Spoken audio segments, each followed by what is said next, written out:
Hello, hello, how are you doing? Welcome to another Dansky Live. Oh, today it's going to be fun, even though I don't even know what temperature it is, but it is boiling in here. Oh, it's halfway to being a sauna, this room. But regardless, we're going to have some fun today. Hello to everybody in the chat. Benedict, this is becoming my favourite thing to watch while I work. Oh, thank you. That's amazing. I changed my name. Ben Harris. Excellent. Ben it is. Sema, hello everyone. Happy day, everyone. Happy day to you too. Rebecca, welcome back. Jati says, hi Dansky, what are your views on Infinity versus Adobe to save on costs for freelancers? I've got no idea what Infinity is, but feel free to let me know what it is. I'll have to look that one up. Zach, hello Dan, saxophone. Saxophone back to you too, my friend. Joanne, first time watching. Welcome, Joanne. Hopefully you find this fun, helpful. Yeah, we always have a good time. We always have a good time. I certainly do anyway. Alok, welcome back, my friend. Oh, amazing. Gregory, welcome back as well. Widiane, hopefully I pronounced your name correctly. Sorry if I didn't. Hello from Morocco. Jati says it's too hot. Thankfully it will be cooler in a few days. Oh, amen. I need a swimming pool. We are not built for the heat in the UK. We do not have air conditioning in most places, and we do not all have swimming pools. I miss the days of living in Spain. Mike Phelps, hey, I need a good pick-me-up from this hang today. No pressure. I will do what I can, sir. Oh, goodness. Oh, so many new people. Hello, welcome. Right, so today, yeah, we're gonna keep it. What's the term? Fast and loose, whatever that means. I've got no idea. So yeah, we'll just kind of keep it pretty chill today. It's a Thursday. That has no significance, but yeah. So if anyone has any questions, I know last time on Tuesday we were kind of having a good sort of chat. Loads of questions coming out, which was fun. So today, you know, we'll do a little bit of Q&A. So if you've got any questions about design, about anything whatsoever, whatever we're doing, or you just want to hang out, you know, that is all fine. Like I say, we'll keep it nice and chill. And we're going to do some generative fill. Oh, that was a nice rhyme. Good job, Dan. Well done. So we're going to do some more AI stuff because I'm working on plans for a competition and it's going to be AI based. And it'd be really good to know what you think as well. I'm quite excited about it. I'm just still trying to kind of formulate all the rules. Not a fan of that word, rules. Ugh. But guidelines. Not a fan of that word either. Details. We'll go with the details of the competition. But I think it'll be good fun. Sharon says, Dan, shout out please. Absolutely. Hello. Hello, Sharon. Welcome to the live stream. Can't believe it's already Thursday. Excited for the design festivities. Welcome back, Christian. Hello from Serbia. Oh, my goodness. We're all over the world, aren't we? Hope that we will learn something new today. I hope so too. But if you haven't learned anything new after an hour, then, well, you know, feel free to ask any questions. You know, just pillage my brain for knowledge and information. Tome, welcome. Good day. But before we start talking about generative fill, I'd just like to show you what Popinda did. Popinda is my other half. Many of you may know who she is. She is the mother of my children, and she had her first go at generative fill with Photoshop's beta the other day, and it was great. I had a lot of fun. She had a lot of fun. There were laughs, and there are cats involved. So I'm going to show you what it is. Out of 10, what do we give Popinda's first attempt at AI? Scott, welcome. Quinton, you joined at the right time.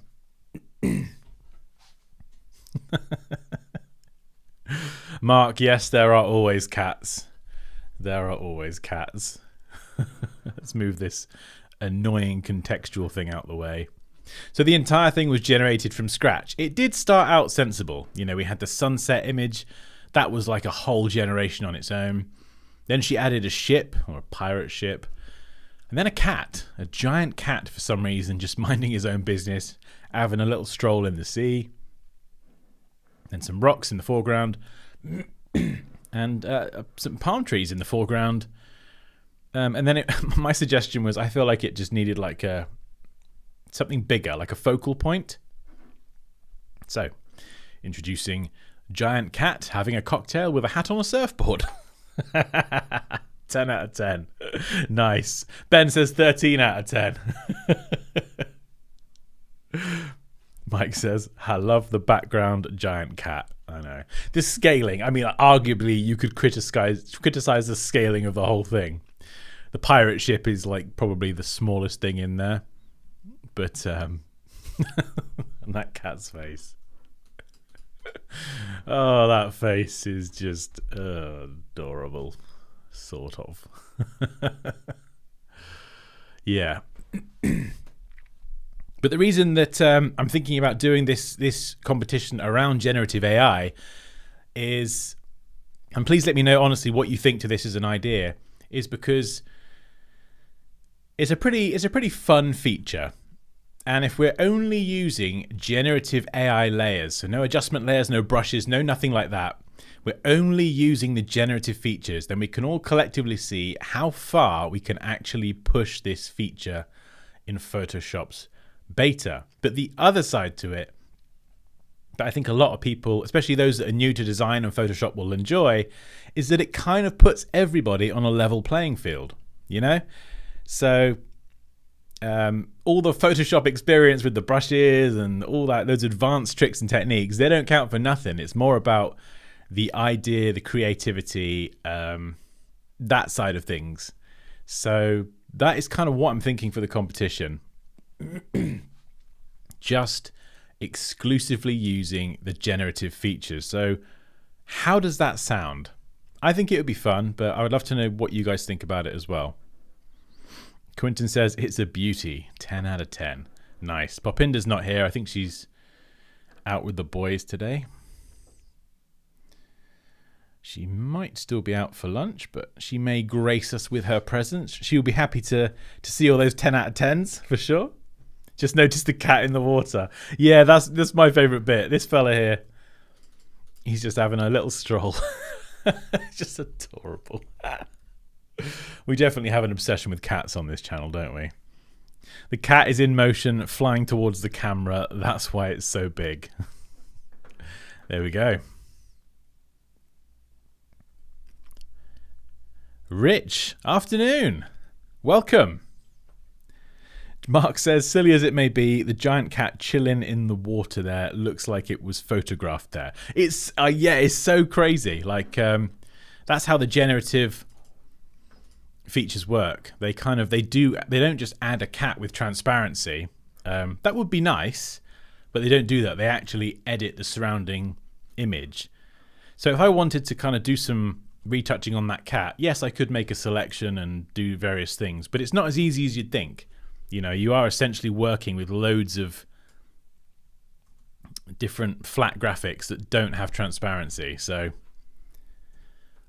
even if you are using the generative features to generate something, it's not the whole picture. You know, you still, to take it to like the next level, I think you still need some kind of retouching experience in Photoshop to be able to kind of really take it forward, if you like. Also, before we kick off doing something generative ourselves, of which, of course, you are going to participate, absolutely, as always, we're going to get some ideas flowing around. It's going to be a good time. I will link my Adobe Illustrator Masterclass, my course. I finally made it, teaching everything I know about Adobe Illustrator. So if you want to learn all of Illustrator's secrets, they are right there in this course. But if that's not for you, then there is 30 minutes of free training also linked here. So this is a 30-minute taster session of what Illustrator has to offer. And it's a free session that you can sign up for. So, yeah. Sunset says, do not disturb the cat in the water. No, do not disturb cat. Cat is having good times. Sounds like a fantastic competition idea. I wish I could install the Photoshop beta. I can't risk having my work computer shut down. Yeah, I think I've had a pretty smooth experience, but I think Mike was saying that he's had a few kind of issues with stability. So if you are going to install the beta, I've had a pretty good experience, but it is still a beta. So I think everyone's mileage might be slightly different. Right. Okay, you've had your moment in the spotlight, Poppy. Let's say goodbye to the kitty cats, and I'm going to start with a blank canvas. 3:4 on the aspect ratio. What should we do? What should we make? I need some ideas. I.e. Feel free to throw out some suggestions. What I'm going to do, I think last time we did lots of pandas in the jungle and it got a bit crazy, which was fun, but we're going to keep it simpler today because rather than just doing just the generative stuff, I would like to do a little bit of retouching. So I'm going to show you how you can take something that's generative and actually do some retouching to kind of really, really polish it up and refine it. And I've got nothing planned. I am completely winging the whole thing. We're going to do it unscripted because, it's much more spontaneous, right? But then you can see kind of how I deal with things as well. So we could generate an entire background from scratch, which would be fun, but also I've got Unsplash open as well. So if you have an interesting idea for a scene, I could always do an image search on there and see if we can find something as a good starting point, because you can start with a photo, that's already there and then add generative stuff to it. Sicosta Gaming says, can you explain some Illustrator basics? Yeah, I mean, the free webinar that I've linked just above your comment, that is a good starting point. There's a lot of fundamentals in there that the webinar covers. So I would definitely recommend that.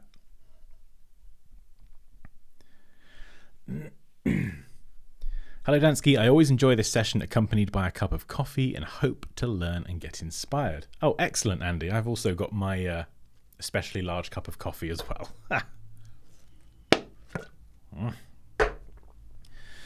Mike, save early. If the beta lets you save at all, then force quit and let it recover for you. Yeah, keep saving. Just have your finger over the Command or Control S ready to continue saving. A lion in the kitchen cooking an omelette. Wow. I mean, I think we'll start with just a background, but while we're kind of getting a few ideas, we'll throw that in there. Lion in the kitchen cooking an omelette. So what I like to do is try and build out a scene. So typically, I think something like this, I would add a background, add a subject, and maybe a few kind of incidental bits, or I would build out the subject like we did with the space alien snail a week or two ago. Rich says, I don't play with photo...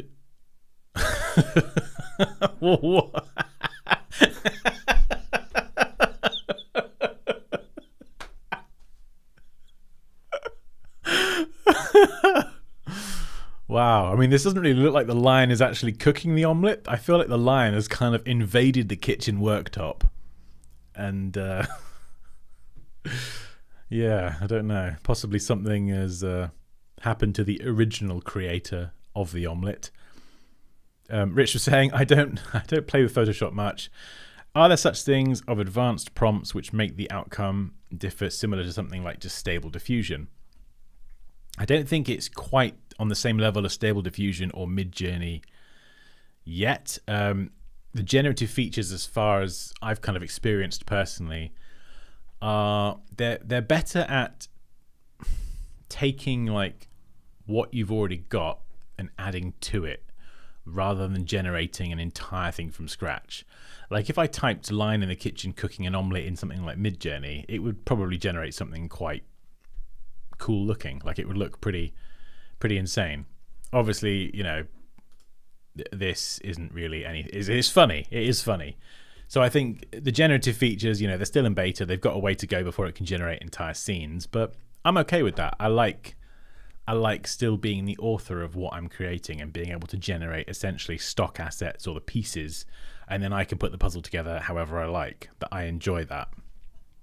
I'm less into the kind of whole Midjourney thing where it just generates the creativity for me. I like that to still come from me, you know?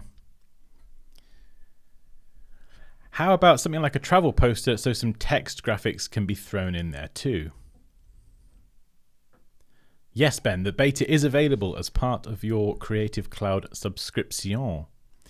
Where's the lion? I think... yeah, there is our lion. That is a lioness for sure. Or, well, something. Tasty looking omelette. Oh my god, the lion is so focused. More like a lion eating the omelette you made after it ate you and wasn't good enough. Yeah. Human tastes bad, but omelette. This looks interesting. That looks like no lion I have ever seen. Yeah. This will pulls imagery from Adobe stock, right? Yes, I think that's kind of what it's trained on, is the Adobe stock stuff. Let the lion eat some salad. He is a vegan lion. Something to say goodbye to summer and the heat. That's an interesting concept. Right, let's say goodbye to omelette lion. Something to say goodbye to summer and the heat. What about some snowy mountains? I could start with snowy mountains. That's a good way to say goodbye to summer and the heat. Let's just see what we get. We'll try and generate some sort of image.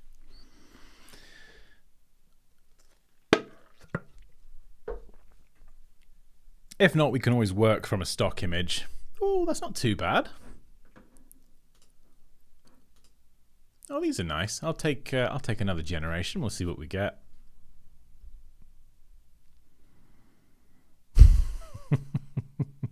Stranger says, can we sell this content? No, I don't think you can use it commercially, all the stuff the beta's generating. At least not at the moment, anyway. That may change once it comes out of beta. I'm not sure. Some of these are quite nice. This has got a nice sort of foreground here, and then we've got some stuff in the distance. I'll do one more, but then I've just got to think of something to put in this scene. A cabin in the woods. What about a cabin in the mountains? Would you take that? Oh, this one could be quite good. We've got a nice sort of much closer foreground here. And we could try and add a cabin. So let's just make a selection there. Cabin. I should have put log cabin or wood cabin, shouldn't I?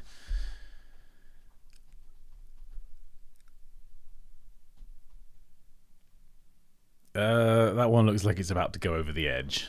That is definitely a health and safety concern. Same with that one and that one. They're all going over the cliff. That is no good. Okay, let's try something different. I'll try and bring this into the foreground more. Oh no, that could be a wonky cabin. We'll try a log cabin. There we go. See what this generates. A Yeti with a large coffee. Ooh, Yeti, that might be a tall order.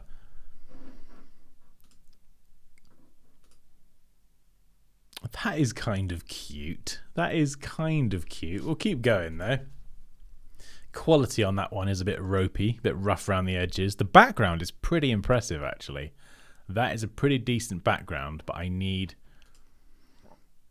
a better cabin. And I'd just like to point out the fact that the cabin actually has snow on it as well, which is pretty cool. It's already got snow on it because it's detected the snow in the image. I didn't ask it to do that. It was just like, I see snow there. We're going to add some to the roof.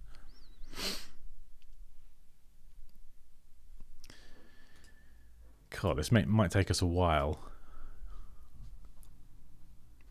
Some of these feel a bit flat. They don't really kind of have the depth that I'm looking for.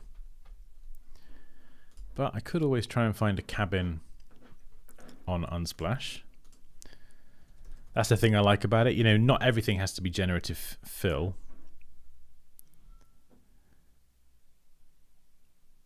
Yeah, there's a few on Unsplash.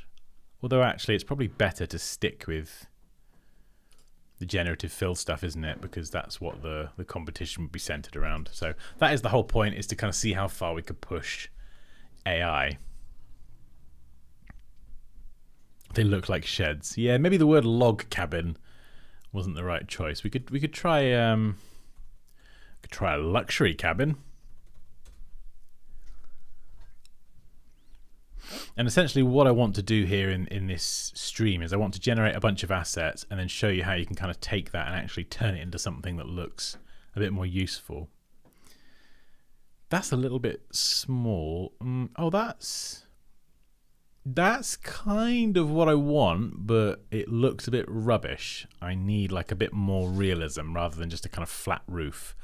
And I definitely want the snow on it as well. The cabin has to be shabby enough at that altitude. Nobody perfecting that thing with their fingers, without their fingers falling off one by one. Yeah, okay, I've got an idea. We don't want a luxury cabin. We want an old cabin with snowy roof. And it might take a while until we get that, but we're going to persevere.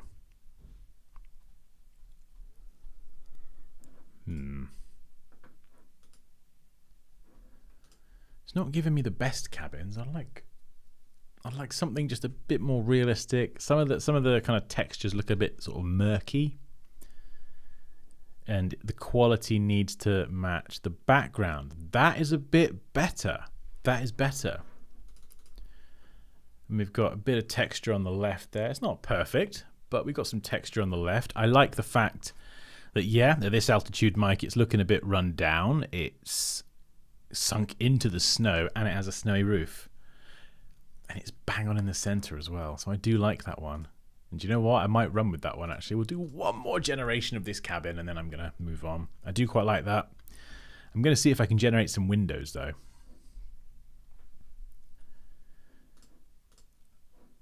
No. Right, I'm sticking with this one. I'm going to run with that, because that's pretty decent. Also, make sure when you're generating new things, you have your highest layer selected, because otherwise... if you have another layer selected, it will add the generation in between the two, and you might get some kind of different layers overlapping that shouldn't overlap, you know? So let's see if I can...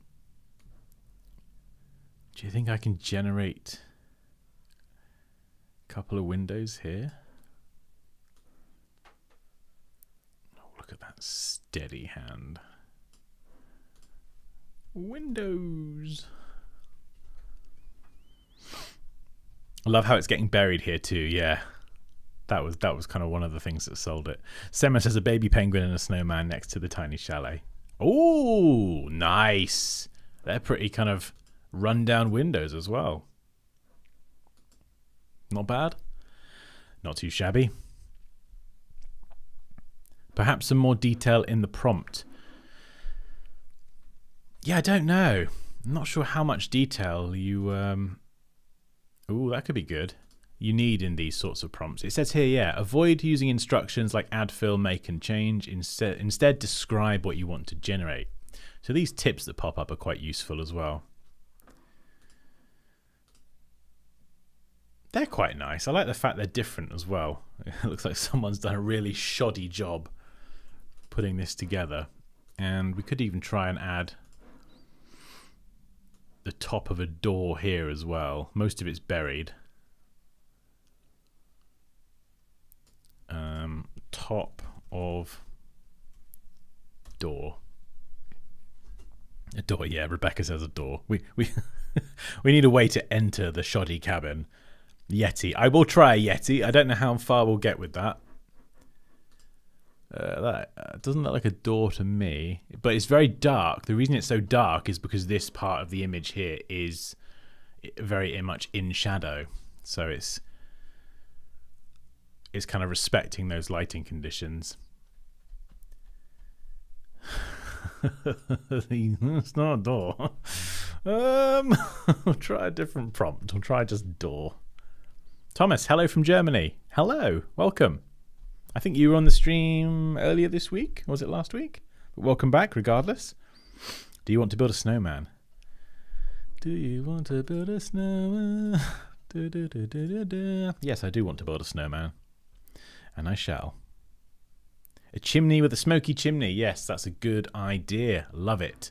All right, door. This isn't really working out, is it? It's struggling. So that's probably the best I've got so far. But we'll park that for now. That is fine. It's all dark and shadowy anyway, so let's add a chimney. Snow covered chimney. Let's see what it generates.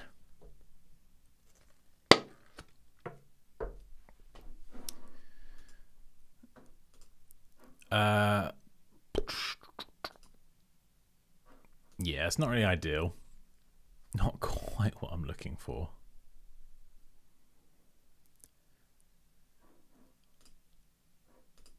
This is probably a stupid question, but this cabin is wooden, it's pretty run down. What would the chimney be made from? Surely it wouldn't be made from wood, right? Would it be brick? A wooden cabin with a brick chimney? What would it like I think it's generating like the chimney from a modern house. What kind of smoke exhaust would a rundown log cabin have? Does it have a specific name? Do we have any log cabin experts in the chat? A stovepipe looking thing. Yeah, I think like a metal pipe. Yeah, is it just a chimney pipe? We'll try that. Make it out of Swiss chocolate. This is giving me Switzerland vibes a little bit.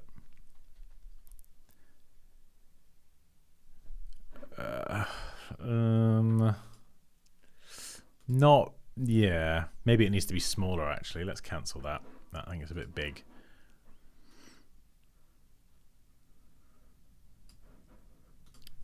Snowy chimney pipe. There's probably an actual word for it.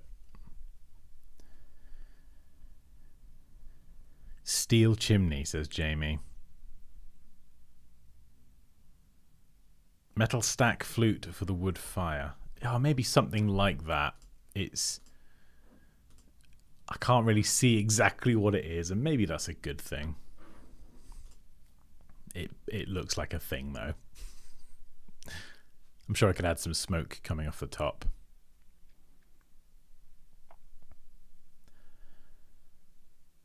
Oh, there is a really cool trick to create smoke, actually. Oh, well, these aren't too bad. I got a little bit of snow on top as well, which I quite like. We'll stick with that for now. Let's try and remember this trick to create some smoke. Or like... I'm not sure how I did it. It definitely is the path blur. It's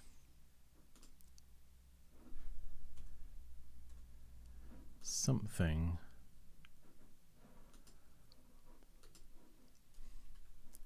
Just trying to remember how I did it.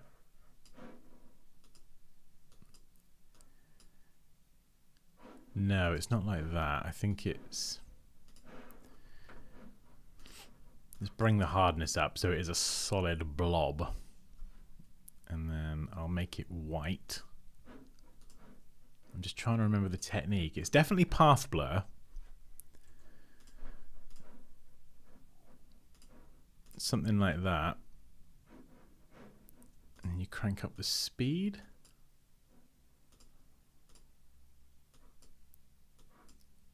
Oh, I can't remember it. I've got it written down somewhere.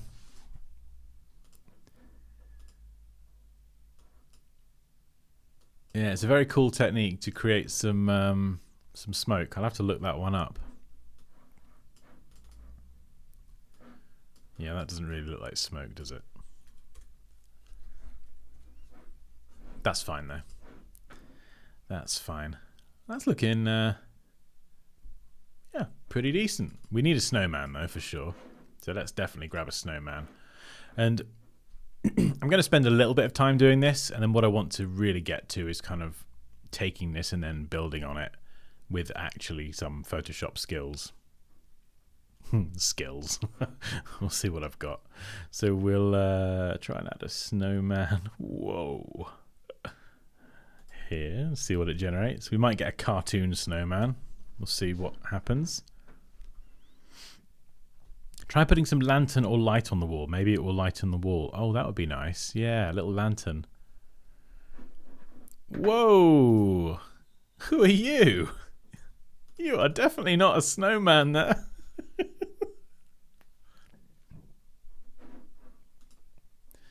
Oh, that's cute. That's a cute one. We'll try again. See if we can get a few more.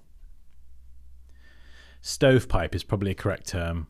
Yeah.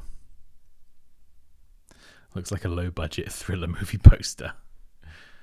That is not a snowman. It is very interesting. What is that? That is terrifying. Interesting. Snowman's kind of thrown it. We're getting a mixture of snowman and horror.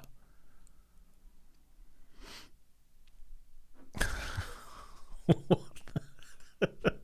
is this? I think I might run with that one for now. That's it's not too bad. Not too shabby. We'll just try the stovepipe thing as well. Let's try that again.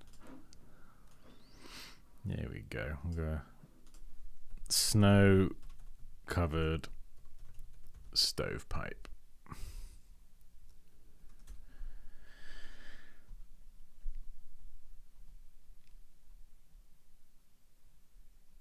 Snowman 28 days later.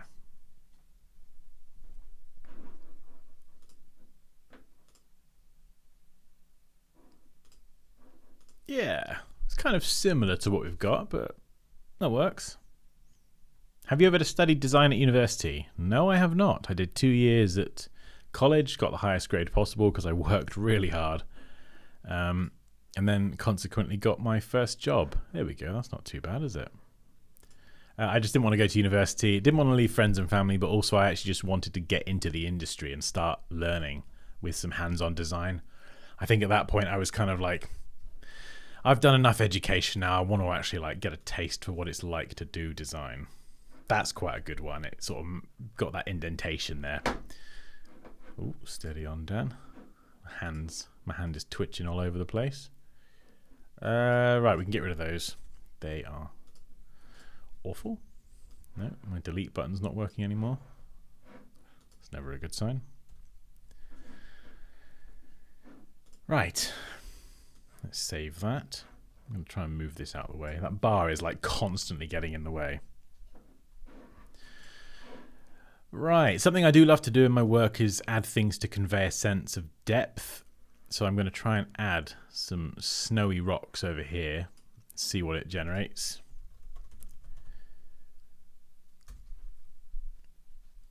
Because then I can blur these kind of elements in the foreground a bit, and I love doing that.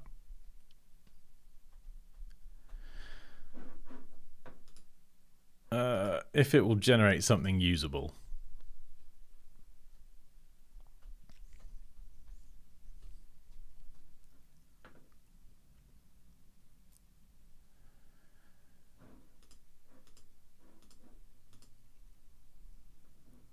That looks like another log cabin roof there. Could probably use that. That could work.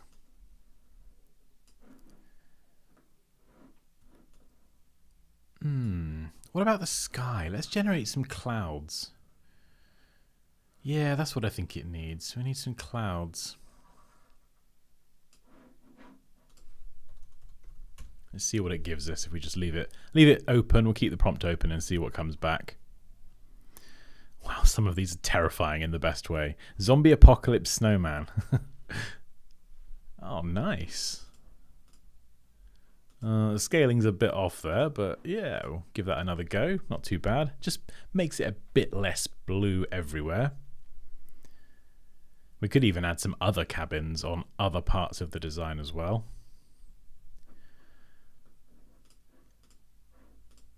That's quite nice. Yeah, maybe something like that. That's pretty decent. We'll do one more.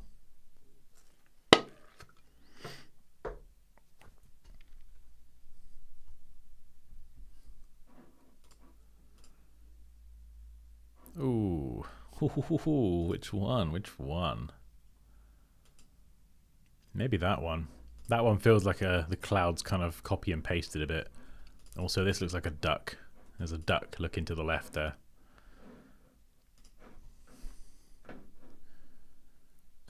I don't know, just immediately stood out to me.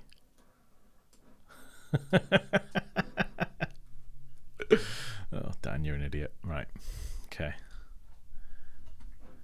There we go. I'm pretty happy with that. That's kind of cool. I think the snowy rocks in the foreground could do with being a bit better, a bit more rock-like. But another thing to remember as well when you're doing generative stuff is if some of these aren't any good, you can actually click the trash icon and delete them.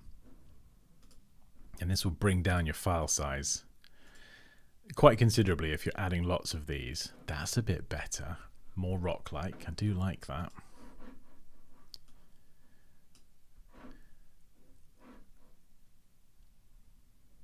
Nice.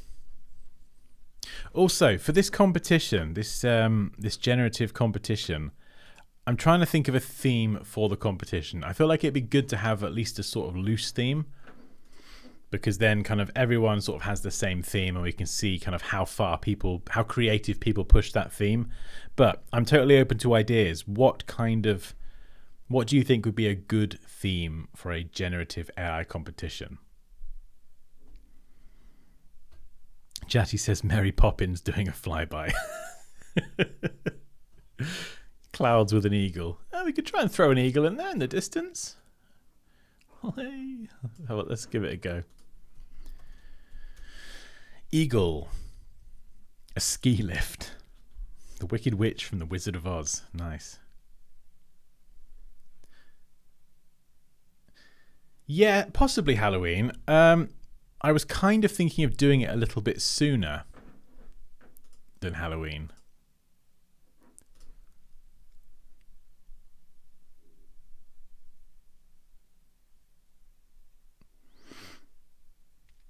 I don't think there's anything really... Is there anything really significant happening in September?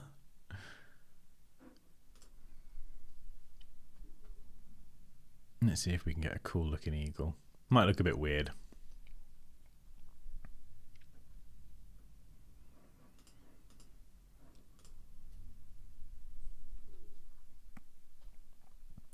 Whoever lives in this cabin is clearly losing touch with reality. Maybe whoever created this cabin is clearly losing touch with reality. Hi.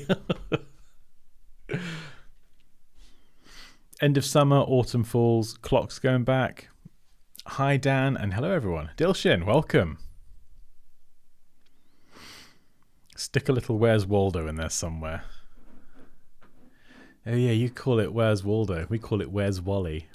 I don't know if it would... we'll try it.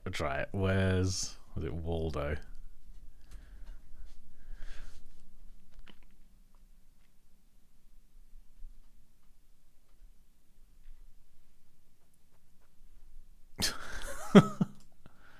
Oh, I mean, it's given us a sign. It's given us a bear. I think the bear is on the mountain. But that is going to be one giant bear. And as ridiculous as it looks, I love the fact that it's got the shadowing and the lighting in the right place. Oh, wow. I would really be inclined to keep that if it wasn't so ridiculous. The sign is a good idea, though. I quite like the sign.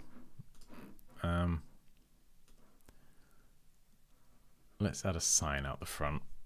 I'm going to keep it open and see what type of sign it generates. A fire-breathing dragon. A giant bear. Time is an illusion for the theme. Ooh, that's interesting. Time.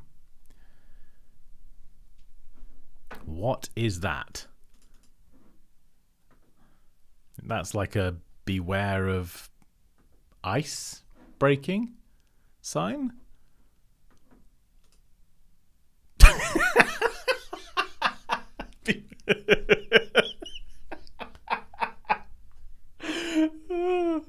What is that? Beware of small person riding three-legged mutant horse.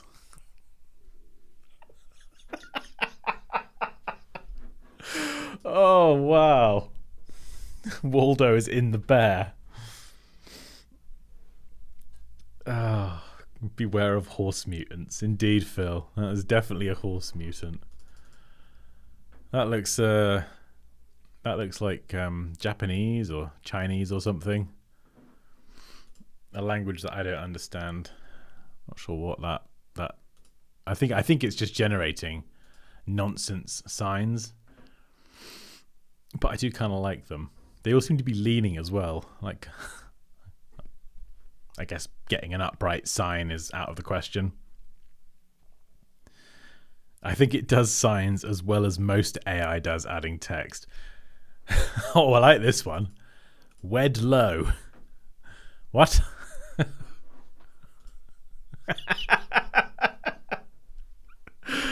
I'm looking at that and I'm seeing beware of ducks.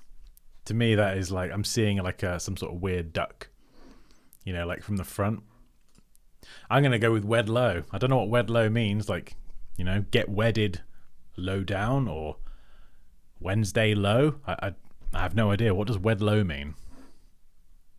But it fits with the theme. It's not too like bright and yellow and blue. So yeah, wed low it is.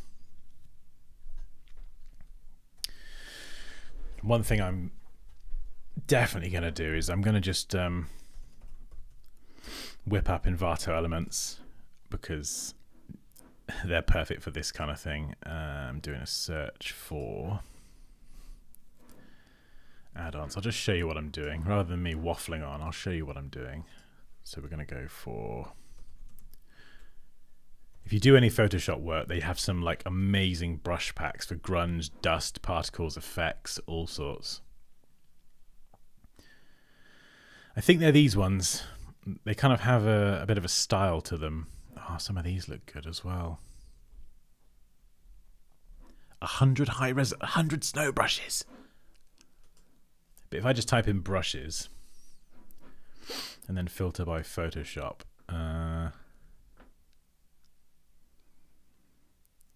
yeah, vertical smoke. Weather brushes. Yeah, so cool. So yeah, if you like the look of this and you want to sign up, then feel free to use the link in the stream description because then I get a little kickback if anyone signs up, which is always nice. But I use this all the time. It's brilliant. It's a platform for everything. They do really good music as well. Their music is surprisingly excellent, actually. Yeah, so let's go back to Photoshop. What brushes do I like? Yeah, I'm going to go with these. Let's download these and here we go. Let's install those. Where have they gone? And of course, you know, if this were the competition, I think with the competition we'll keep it to generative features only. But what I expect people to do and what I would want to do as well is it would always be nice to submit a version that has kind of loads of effects and, you know, Photoshop skill layered on top of it as well. And you could put that in a separate folder perhaps, but, you know, the entries would all be judged on the generative stuff only because that would be the whole point of the competition. But, you know, I get it. I couldn't stop at just doing generative stuff as well. I'd have to do like a separate version with all of the effects and everything done as well. Right, let's open these up in Photoshop Beta. Let's see what we got.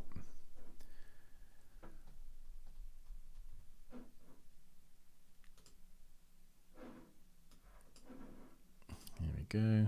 Snow stamp brushes. Right, let's make a new layer and just stamp in some snow. Oh, no, white is the color. Boom, there we go. Snow added to the design. And these are big. These are high res. So we could actually scale them down if they're too big. Wow, look at that. It's massive.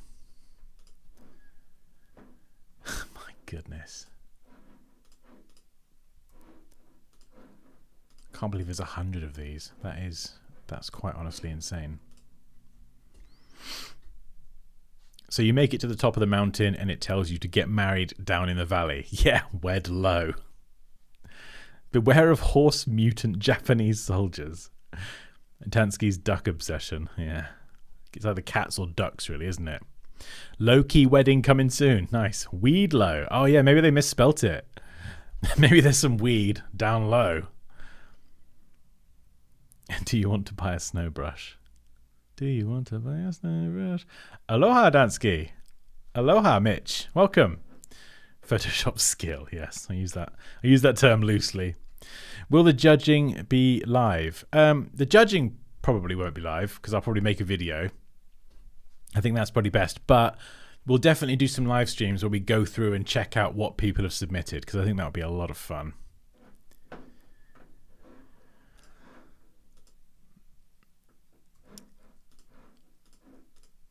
Oh, that's quite nice.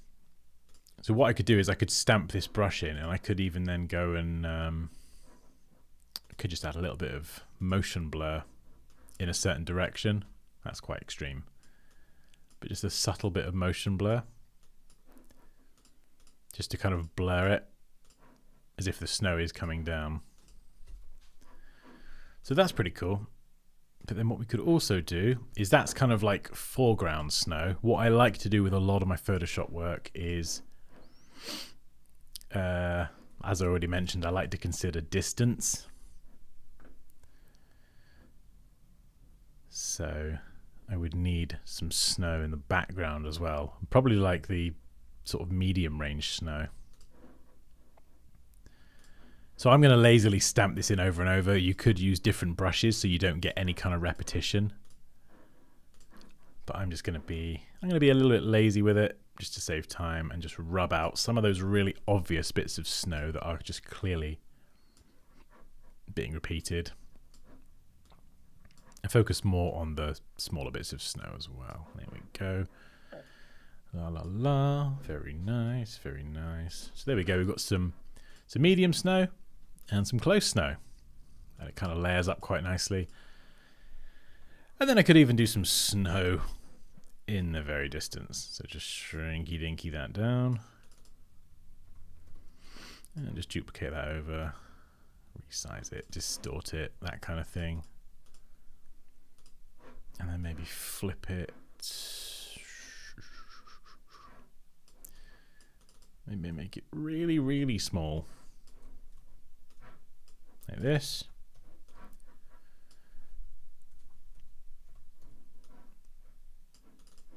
And there we go.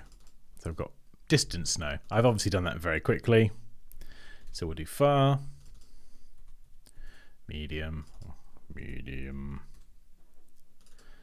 and close. And we'll folder that up as snow.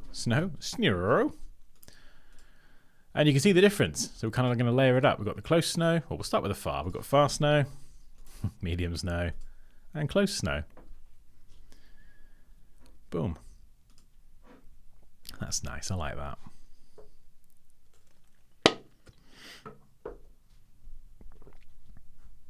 Good afternoon, chat and Dansky. Sylvain, welcome.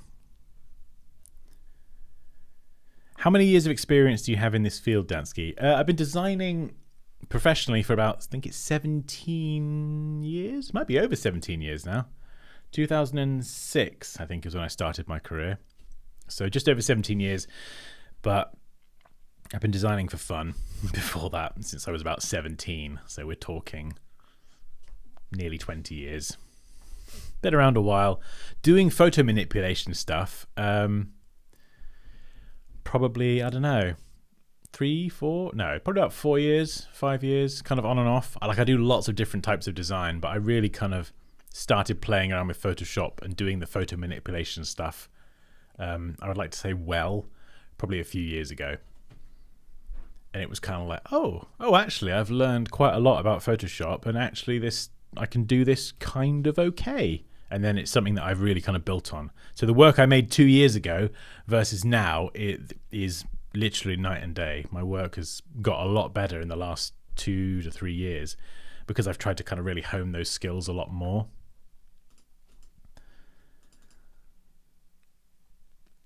Yeah, that's quite nice. And we could add a bit of depth as well. Let's turn the snow off for now. I feel like I want to do something with the colour. Let's add a colour balance adjustment layer and have a little play around with this. What this does is you can change all of these colours within the shadows, the midtones, and the highlights of your image. So, for example, I could make the whole scene feel a bit more blue if I wanted, because it's very snowy. So I could make it feel a lot colder just by tinkering with these sliders.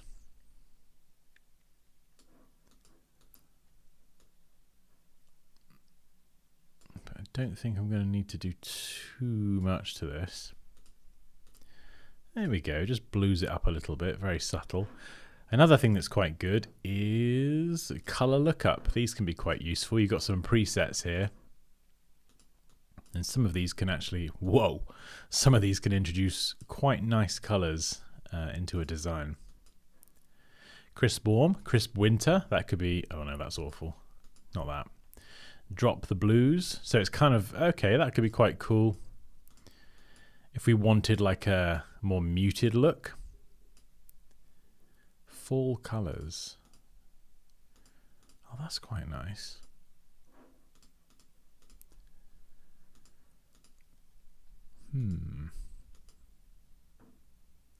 Oh, I've turned it off. Oops.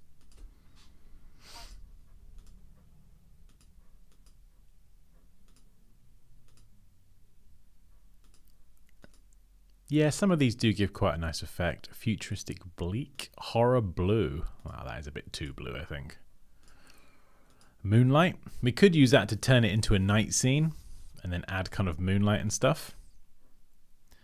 Soft warming. That's quite nice.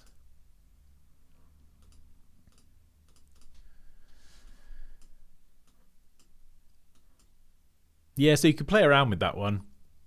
There's a couple that I sort of use. What else have we got? We've got curves we could play around with. Oops, not that.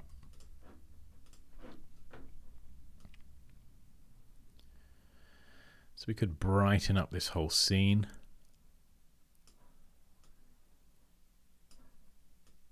And introduce a little bit more contrast as well. Really subtle though.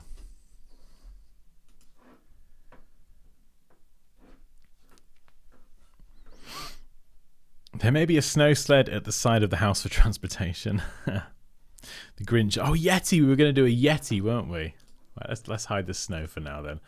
I'll keep the curves layer on because I think I'm going to keep that one. What I was hoping for is that some of these elements wouldn't be done quite so well, or the lighting was off, so I might need to tweak them. These rocks, I could probably do something here, but it's done a pretty decent job actually. Could try and make the lighting a bit more dramatic.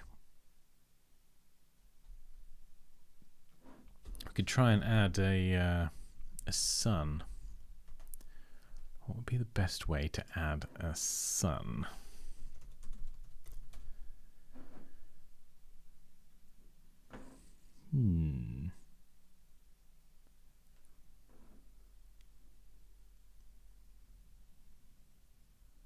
Oh, that's nice. Oh, I found a lovely sunset. I don't know how I'm going to get that into this image. This could be tricky.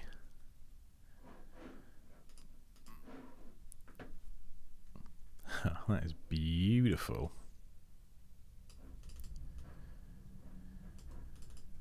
Oh, that's going to be a tough one. Let's try and mask that away. I wonder if I could get away with using that sunset. Of course, to do that properly, there will need to be the application of skill. Ha! No pressure, Dan.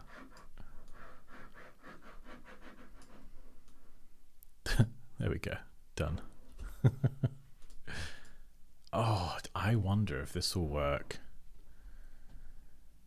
This might work. There's a technique I've been trying out.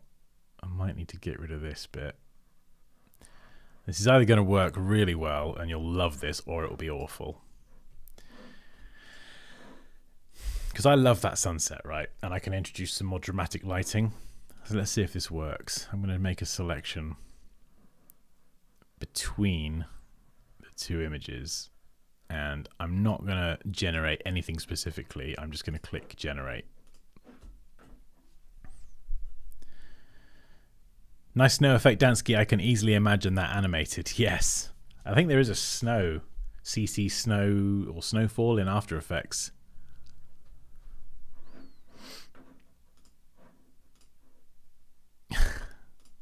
Not bad. I'll try again.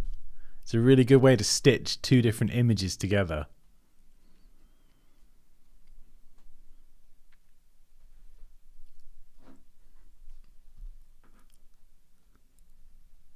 Are you using a tablet, Dansky? I've got my tablet on standby, but I'm actually using a mouse at the moment.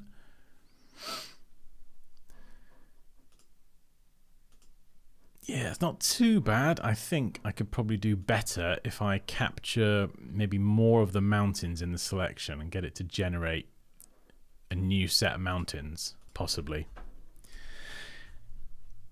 You do a lot of bad work in Photoshop before you produce a good work from it, and that never stops being true. Yeah, some of my work takes me a long time to... Oh, there you go. Look at that. Look at that. Generative stitch. There you go.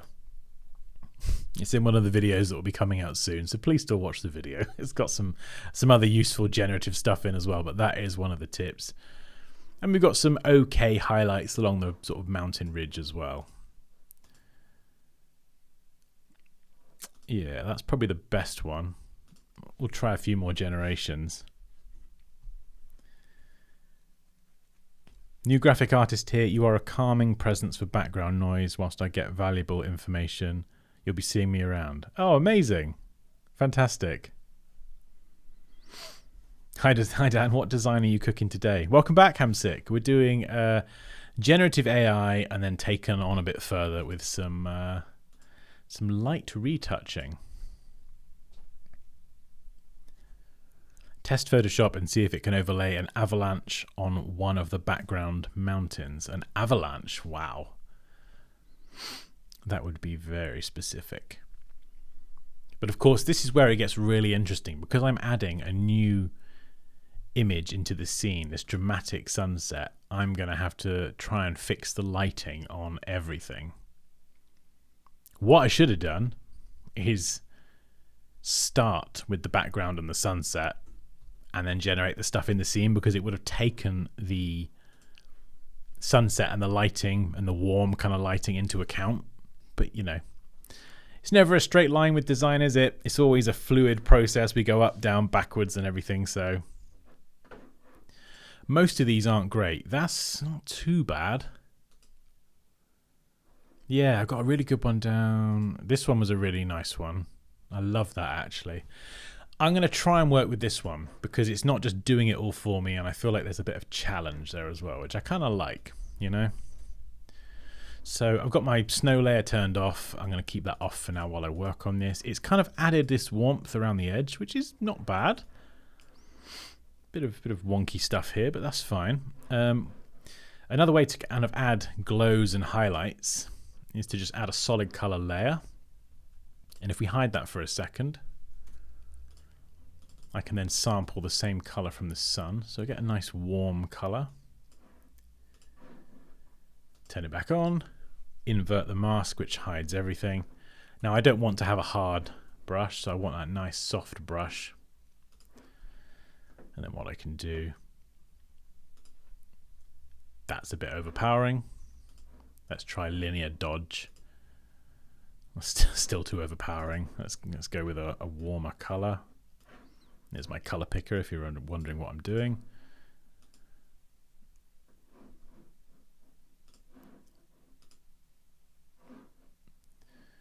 So what I'm going to do, maybe screen. Screen's a better color. And actually to find the right color, I'm going to keep the layer there. There we go. So yes, oh look at that. Nice warm orange. That's delicious. Right, so now I've got the color right. I can delete the layer mask, add a new one. And this is how I like to add like a staggered glow. So rather than just stamping in at 100%, what I'm going to do is I'm going to drop this down to, let's go for 10. We'll keep it nice and low. And I'm going to make this much bigger. So I'm going to stamp in a very large glow at 10%. I'm going to bring it down a bit in size, stamp it again, stamp, down, stamp, down, stamp. So it's getting brighter, more towards the center. And then the last few, I'm just clicking. There we go. And you can see that gives a nice staggered glow across the whole image. And I might even go back, actually. I'll just do another really big one over here. And you can see the difference that makes. So now we have a bit of drama in the scene. We've still got that snow layer, which looks delicious. But now everything else needs to feel warmer. So let's hide that for a second, and we're going to add a color balance adjustment layer. And you'll see this is where this becomes very, very useful. Color balance adjustment layers are incredibly useful for matching the color between two images. So let's say that you've got one image that was shot in a cold or cool environment and one that was shot in a very warm or orangey environment with different lighting. You can use color balance adjustment layers to balance the colors between two images and make them look as if they were shot under very similar lighting conditions. In terms of color, if you want to match the actual lighting in terms of the shadows and the highlights, I would use an exposure adjustment layer, but you can also do it with levels and curves as well. So levels, curves, and exposure, those are the ones you want to balance the lights, the darks, the lighting, and the shadows between two images. Color balance is the one that you use specifically to balance the color between two images. Hopefully I explained that okay. I hope it's a Logitech MX Master. Love that mouse. I got the Logitech MX Master 2S in the other room. I'm sorry I'm using it's an Apple Magic Mouse. Oh, please don't hate me. But yeah, the Logitech mouse is a good mouse. Ben seconds that. Infinite scroll wheel, fidget spinner mouse. Oh, I mean, the way you can have it so it kind of clicks as you scroll and then you press the button and it's just like this smooth scrolling. Like, it is incredible. It just feels great to use. Dansky, what can be a clue for creativity and how is it possible to keep it on for a long time like you? I feel blank instantly when a design project comes to me asking a person to sing who never sang. I feel blank instantly when a design project comes to me. Yeah, I know the feeling. It's difficult. It's something that I get less these days because I think generally these days I'm a lot more inspired. I think than I ever have been, actually. I feel much more inspired these days. One thing that really bumped my inspiration up in probably the last few years was actually cutting out a lot of negative stuff and focusing more on actually creating. So I cut down my time on social media, specifically Instagram and Twitter, like a lot. I spend a lot less time on those platforms. I don't watch the news or any of that stuff. I just don't follow a lot of stuff that is kind of like, it takes your attention away and it can bring your mood down. And I just focus now on creating. I spend a lot of time creating, regardless of what else is happening, thousands of miles away. I focus on creating and teaching and my kids. And generally, I think it's fair to say that I'm much happier in myself. And from taking better care of myself, generally, I feel happier and I feel much more creative. I know what you mean though. Earlier, like at the beginning of my career, you'd get a brief and it's like you get that creative block and it's like, oh my god, I've got to do a design, I've got like a deadline, I've got to finish this. And then once you finish that design, you're then on to another design and it kind of drains all that creative energy. And there was a short from, I can't remember the guy's name. I was watching a YouTube short earlier from someone and he said that it's really, really good to have those hobbies that you use to creatively recharge and just do things that aren't design. because it does that creative energy, those creative juices, it does kind of you can't just have infinite supply of ideas. We do need to take breaks, and if you don't, you burn out, and that's never fun in itself. But I think to actually answer your question with something useful is you've got to feel inspired. So find someone's work who you like, that you look at and you think, wow, that's amazing. Oh, I'd love to create something like that. I'm going to try that. I'm going to try and integrate that into my work. Yeah. Like I get inspired quite a lot by looking at other YouTube designers and watching what they're doing in their videos. And I try and use that to kind of inspire my videos as well. But also talking about video ideas with other people, like the creative side of it, that really like ignites that sort of fire in me to want to create videos. So I don't know if that's helpful at all, but it's waffling. I have a tendency to waffle on, but I think you just got to find something that inspires you and really makes you want to create.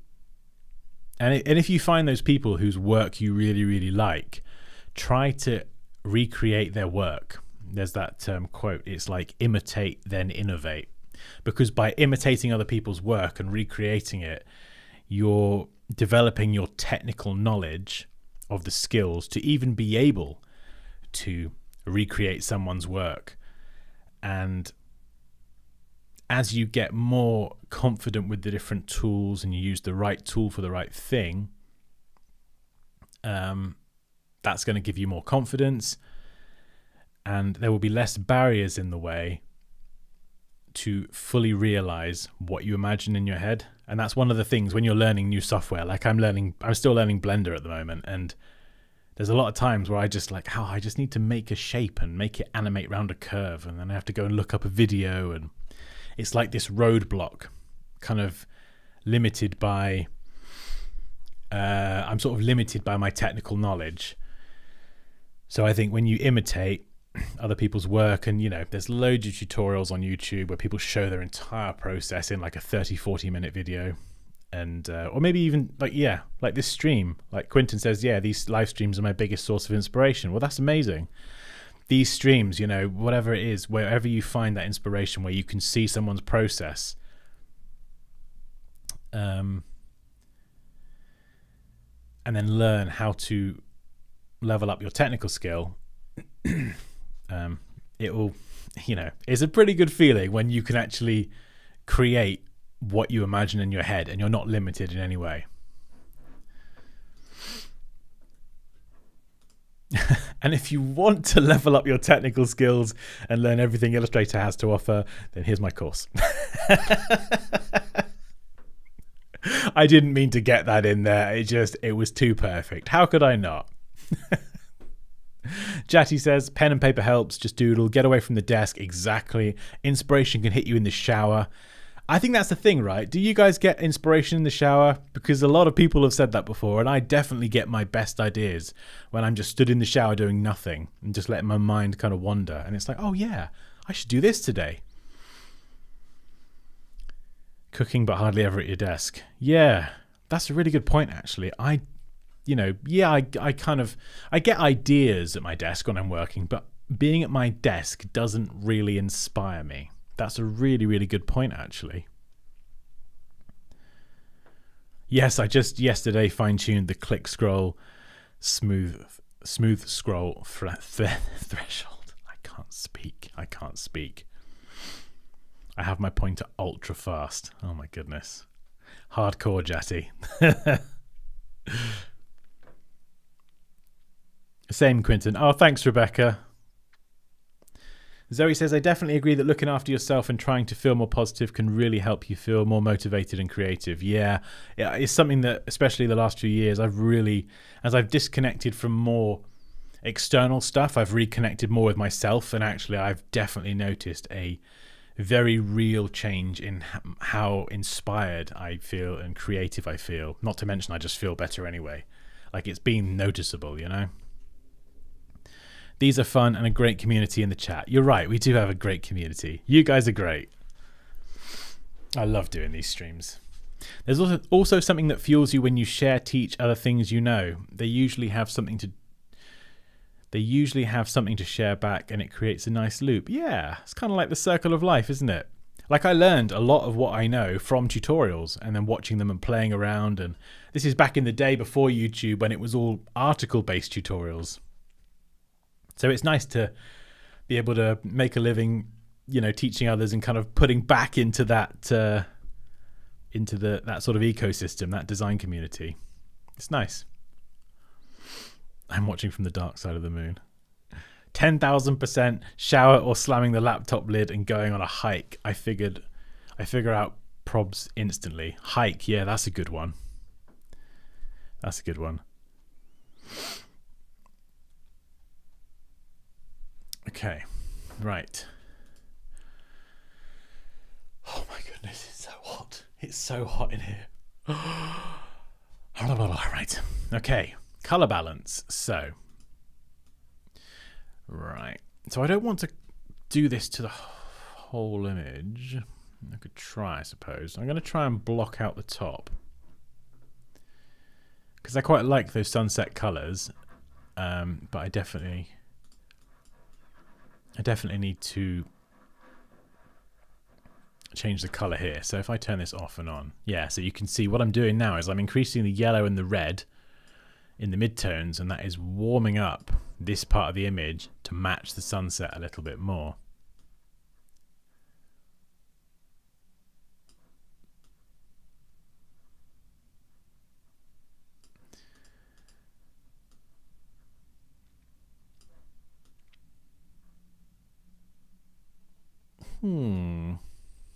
Yeah, it's not too bad. Turn it off. You can see it goes from being blue to not blue to much more, I don't know how you describe that, whatever color that is, more of that. Then we've got our lens flare or light flare or sun flare or whatever you want to call it, which is incredibly dramatic. It doesn't need to be that dramatic, but I love a bit of drama. There we go. The curves adjustment there, we could introduce a bit more contrast in that, actually. Not that much.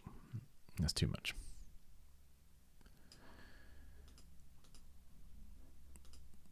And then we've got the snow. And of course, I think it was Quinton earlier, or somebody mentioned camera raw filter. This is the secret sauce. Convert that to a smart object just so we can edit any of the camera raw filters that we apply. Speaking of inspiration away from the desk, I have to go spend time with my family. I love that. I have to go spend time with my family.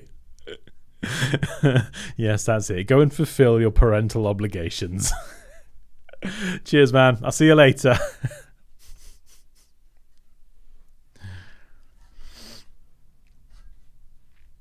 Dansky, is there a discount for students in your course? I don't have a discount specifically for students. However, if you sign up to my mailing list, where is it? Yeah, so if you go here and sign up to this, then you get a discount code for 15% off the course. So if you're interested in the course, you can get 15% off by signing up there. Right, so filter, camera raw filter. There's loads of things we can do with this, but the secret sauce to kind of making some designs look really good is cranking up the clarity and the texture. Now, depending on your design, you might want to use these at different values. The texture can be quite nice here.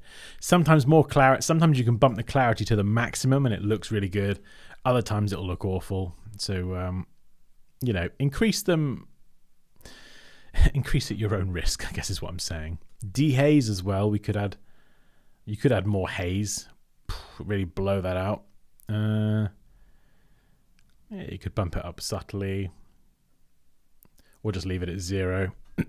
Leave it at 0 and rely on the lighting effects from like the stuff that we've added. We could do that.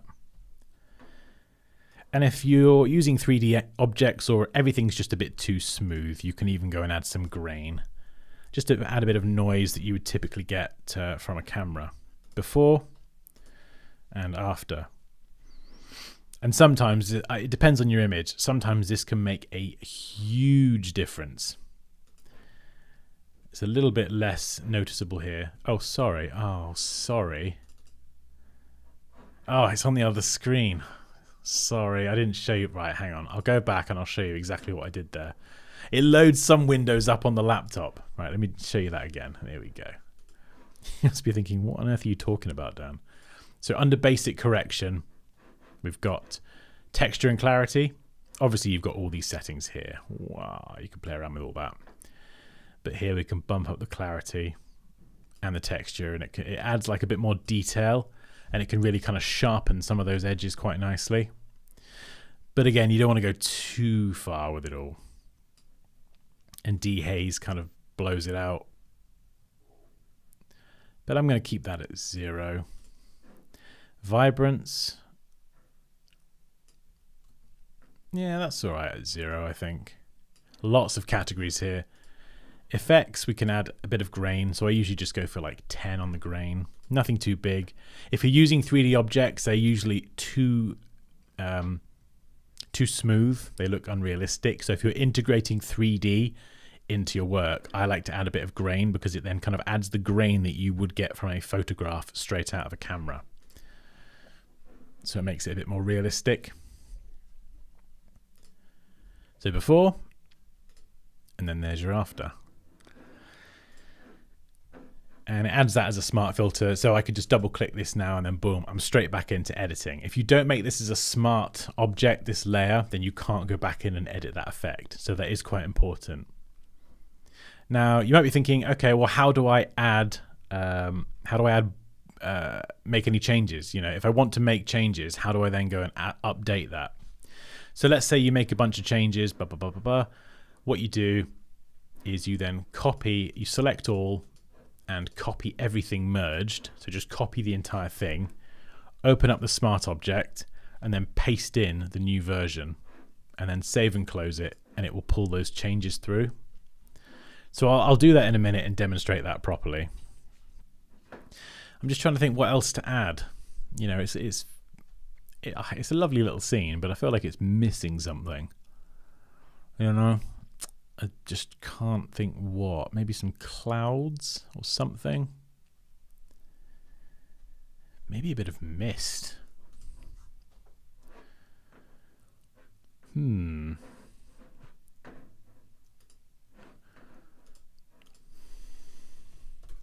pretty sure they've got some nice... There we go. Mist. Very good. Mist brushes. See what I mean? It's amazing. It's just so good. Oh, it's just downloading them.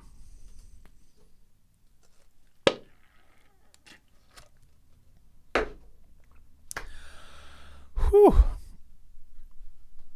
By the way, it was a very good, perfect design in a short time. Amazing. Thank you, Summer.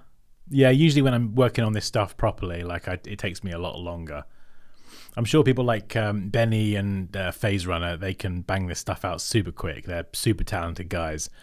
I can do some stuff that I'm really proud of, but it usually takes me a lot longer. I really will bury my head in a design for hours.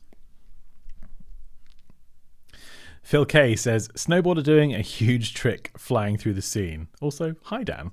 Hello Phil. Nice. We just need to get a snowboarder from somewhere. Right, let's grab these mist brushes. Whip these into the Photoshop beta. And let's try and add some mist. Oh my goodness, I'm actually sweating now.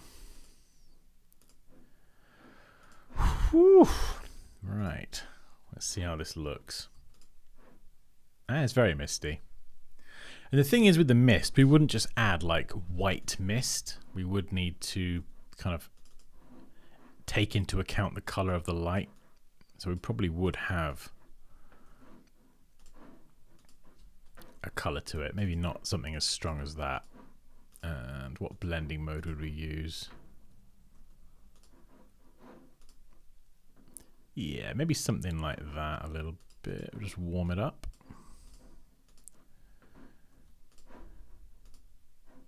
Yeah, that's pretty good. That's a bit good. Unlike my speech. Oh, that's quite nice. Ooh, I like that. That's cool. It's like a layer of mist behind the cabin.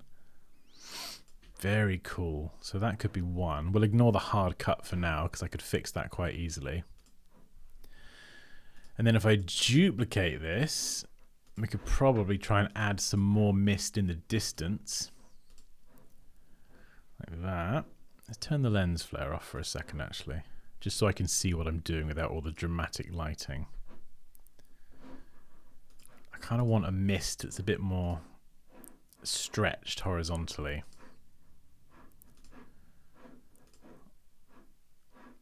Maybe I could stretch it myself actually.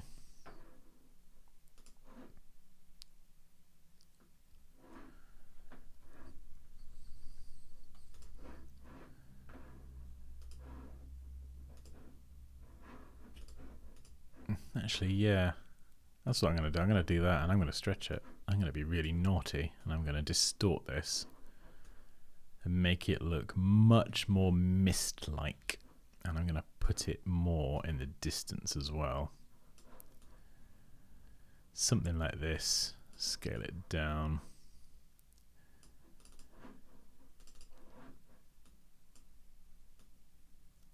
And just tweak that color ever so slightly. Okay, so now I've got my mist there, and now I need a normal brush just to remove that hard edge along the bottom. So I'm using a feathered brush, and I can very easily just feather that away. Boom, nice and easy. Yeah, I could go in there and fine tune it, but as long as that hard edge is gone, that's all good. And then we've got mist here. This hard edge, I'm going to refine this one a little bit more. Just because I don't want the mist kind of bleeding over. And what I could do actually is grab the quick selection tool, make sure I'm sampling all of the layers, and I can then just drag along here. So I've made that selection nice and easy. Invert the selection. Nope. Invert it. Sorry, don't invert the selection. And then just brush that away. Unfortunately, you do get this kind of this thing here. I wonder if I can adjust the feathering on the mask. No, that doesn't look ideal. Okay, let's undo that. I'll carry on doing it as I was before then. That was fine. Because I'm using a soft brush. Do you know what I mean? It's like it's so soft, it's very difficult to see where the kind of join is. So now that hard edge is gone, I don't need to be too precise with this. And I can even drop the opacity down on the brush and just very carefully just brush around the edge.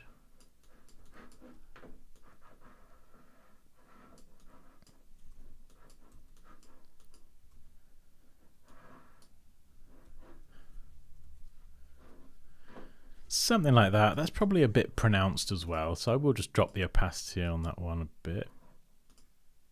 And maybe that one as well, actually. Just to keep it quite subtle. So we've got a little bit of mist there. And then we've got our dramatic lens flare. And you can see the difference with and without the mist. And then we've got the snow. And then we've got the curves. And I might try and let's try and add a color lookup now. Because I've changed the whole tone. There's like warmer colors in it. So 3 strip. Yeah, that looks quite nice. Candlelight. Ooh, crisp warm. That's a bit too much. Drop blues. Oh, that's nice.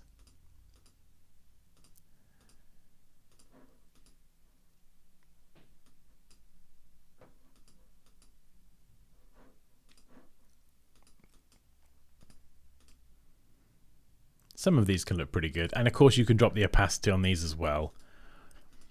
That's quite a nice one. So you can do it here, or you can do this in the camera raw filter. And something else I'm actually going to do is I'm going to blur the background a bit. I think that will look really cool. So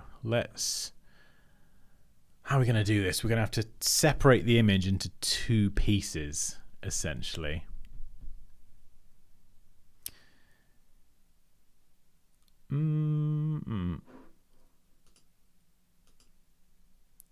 Yeah. That could be tricky. I'm trying to think of a way to kind of do it and keep everything non-destructive. There seems to be more brightness on the cottage now, says Alok. Benny and Hoot, Phase Runner. Both very, very talented guys. Love your honest and smooth answer, bro. Your live streaming helps out in true sense. Oh, amazing, Sabit. Thank you. That's very kind of you.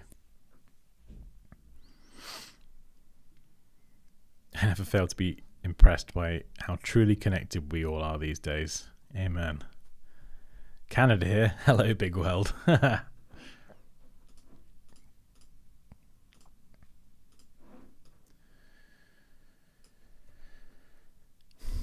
Yeah. I think the lighting needs to be more dramatic. And this is where I might switch over to the tablet, actually. Because I'm going to do a bit of brush work. And it's a lot easier to do this kind of stuff. So, what's the best way to do this? Curves, pull this down. No, I think I might go exposure.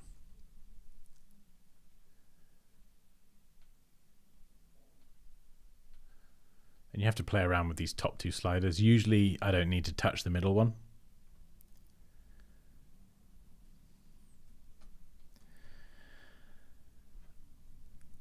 And I'm just going to go around and try and darken the image, or certain parts of it. Now the problem with this technique is that usually to do this properly takes a lot of time, and I probably will have a tendency to try and rush this because I'm doing it live. Don't do that. It's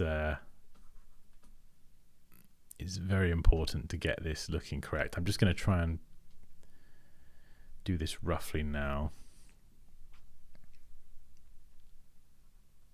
This might end up looking terrible, but when done correctly, it can look fantastic. So I'm just doing it very, very rough to start with, just trying to map in where the shadows would be. I've got this dramatic sunset here, and I'm just trying to brush in some darker areas. And it's going to put a lot more emphasis on the areas that are kind of being lit by the sun. And we're just darkening the areas that aren't being lit by the sun. And like these rocks over here, you know, they're going to be... Whoa, what happened there? They're going to be much more in shadow. At least the bits that aren't facing the sun.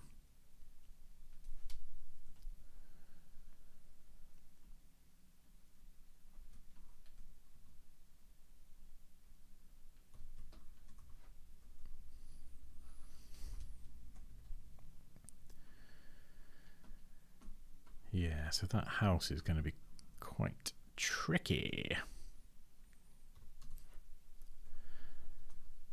But let's give it a go and see where we end up.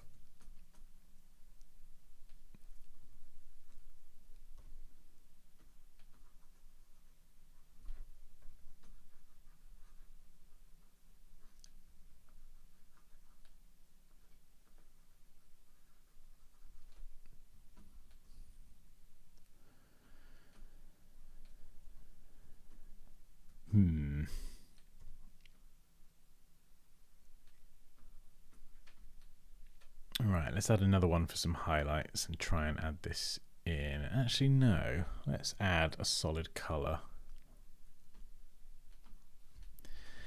And this is something, I mean, you can probably tell, this is something that I still find quite challenging. I still do find this very difficult, and it takes me a long time with highlights to kind of get this right. Even watching tutorials that kind of demonstrate how to do this, it takes a lot of practice. And I think the biggest challenge is knowing where to put the highlights as well.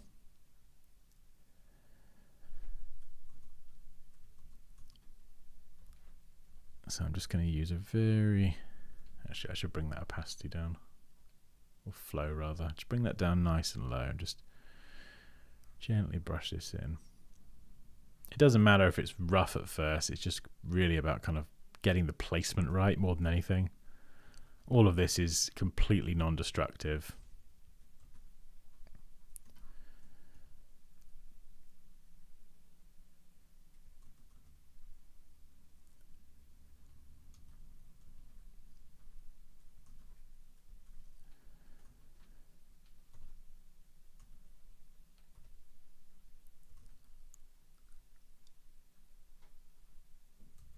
There we go, something like that. Maybe a few down here.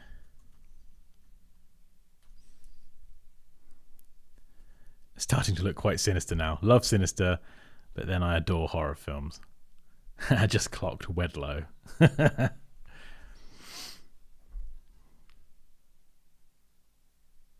And Dan, you mentioned last week, I think, how you knocked your camera off the side. Is there any way we can see your photography, or you just use the camera as a tool to get the images to work with, make videos? I don't really do photography. What I meant was I got up, I stood up from the desk, and I walked around the other side where my camera is, the camera that kind of points at me with the green screen, and I tripped over the cable and knocked it on the floor. It was so stupid. There's so many like wires and like you never see any of the wires with all the on-camera stuff, but there's like under the desk there's just wires connecting audio and this and that. Loads of things.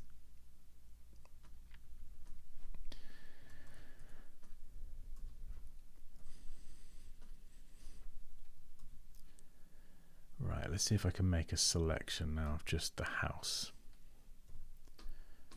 So I can kind of add some highlights to that.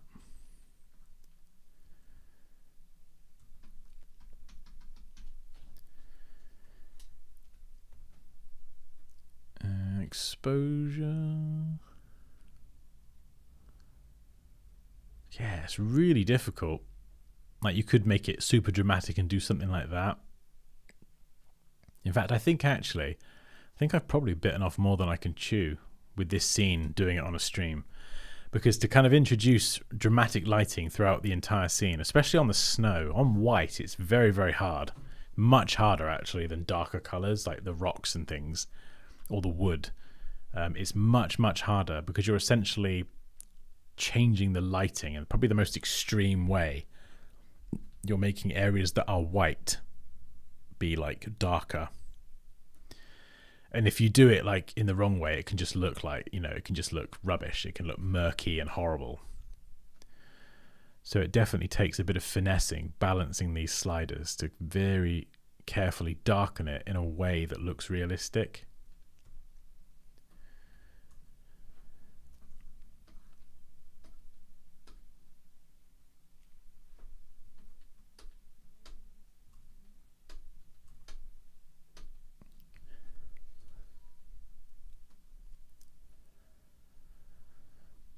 So there we go, there's a subtle one. Maybe that's a good place to start. Very subtle. Bit of that there, bit of fog. Might dial the fog back actually. Let the colour of the mountains come through a bit. And then we got the lens flare, we got the snow. Yeah, so I think I could make that a bit more dramatic. And put a bit more time into it.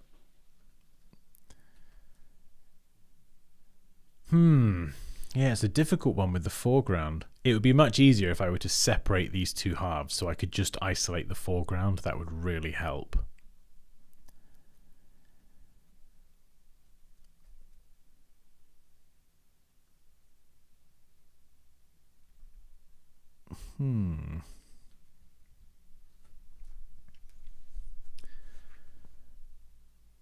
The white snow tiger hunting deer on the mountain suddenly comes to mind. Green screen. I thought you were just in the video via USB port. No, there is a giant green screen behind me. Magical USB port.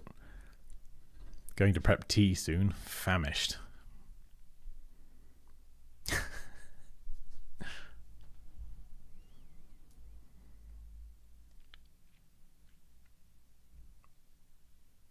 I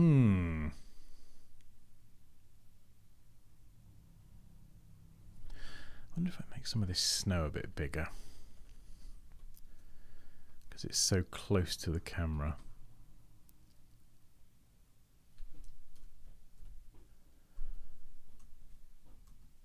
Oh no, it's fine as it was. Yeah, this is the kind of thing I could play around with for hours, so I'm not going to spend too long doing this, because retouching that lighting correctly to kind of really have that that more dramatic lighting on the house and the snow is actually very difficult. Even though I've been doing it for a while, that is something I would find quite challenging. I think I could get it to a place where it looks good, but it would take me a while. It would take me a while.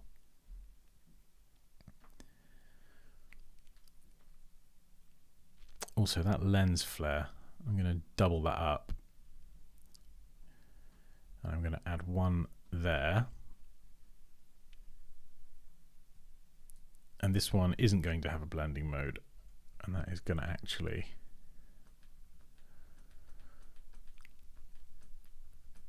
look as though it is actually kind of blowing out that part of the mountain a little bit, because it's so bright. So the sun is kind of just, that light is spilling over onto the mountain. And yeah, that looks kind of cool. It looks kind of cool.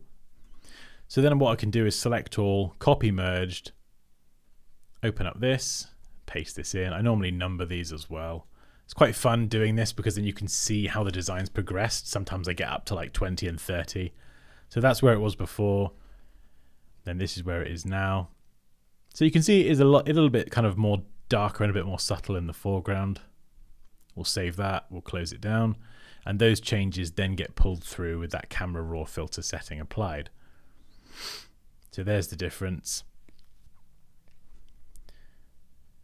Yeah, I think what I would probably do is it would take a long time because I've done it using generative AI. If I had the layers on transparency, I could just blur out all the layers in the background, but I can't because they're all the generative AI. The way it works is it doesn't generate everything on transparency.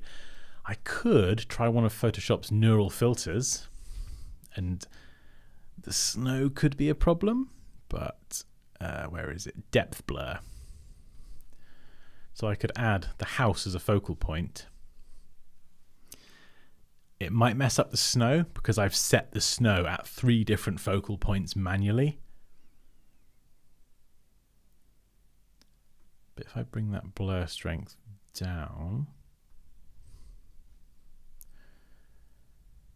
it could work. That's not too bad. It's quite subtle. And it's just kind of blurred out the mountains a little bit and the stuff in the foreground actually, and just put a bit more focus on the house. Let's take that to the extreme. Let's crank up the blur even more.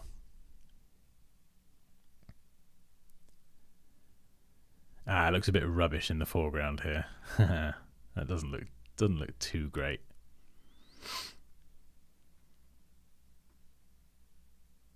Yeah, I think we'll keep that subtle. Or, let me hide that for a second. We take the snow off. We'll put the snow on its own layer, which isn't affected by the camera raw filter. Then we'll take the snowy rocks and I'll turn that into a smart object, and then I can add a field blur to that. This will look much more realistic, which is great. And what have I got? Clouds. and snowy mountains. Is that the background? No, yeah. You see, that's the problem. Certain parts of, like this house here, where is it? Log cabin. It's got bits of the mountain as part of the generation, the generative bit.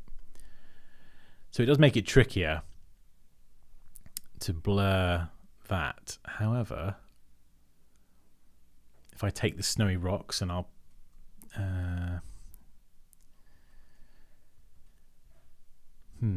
yeah, I'll copy this.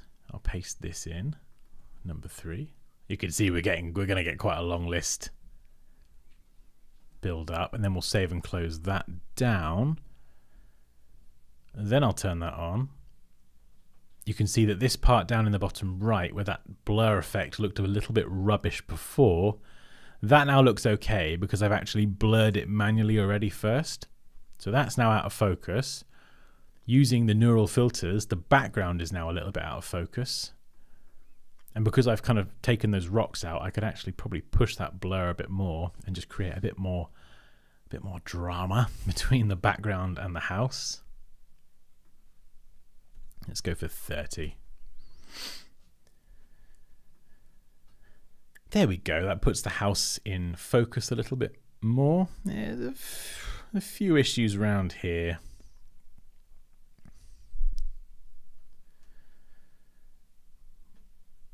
Let's see if I can fix that.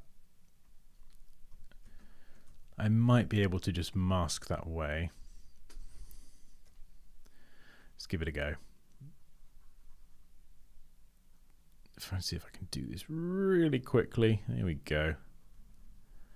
That generative layer is just blurring a little bit too much, but there we go. So we'll copy that next version back in there. Number 4. Save and close. And doing this, PSD files can get quite large, by the way, as well. Just something to be aware of. Okay, let's turn that back on. Yeah, that's not too bad. And then it enables me to kind of have that blurred background as well. And then I can turn the snow on. And that then sits on top.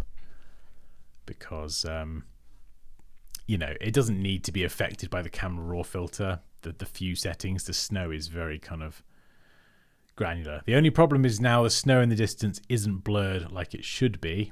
So I will need to go in here and go, where's the far snow? This one here. Let's add a Gaussian blur to this. And blur that out. Or because it's so far, we could actually just turn that off altogether. And then perhaps give the medium snow a little bit of blur. And turn that off and on. And there we go. That's not too bad, I think, for what's that? Nearly, probably just over an hour and a half. That isn't too bad. I think the composition could probably do with some work. I could probably adjust the crop a little bit more. But yeah, that's not too bad at all. Not too bad. Something else we could also do that's especially fun is try the generative expand. Oh, no, not like that. So let's bring that down. And you see we've expanded this out to the left and right side, and just click generate, and we'll see if it generates the rest of the image. It might do, it might not.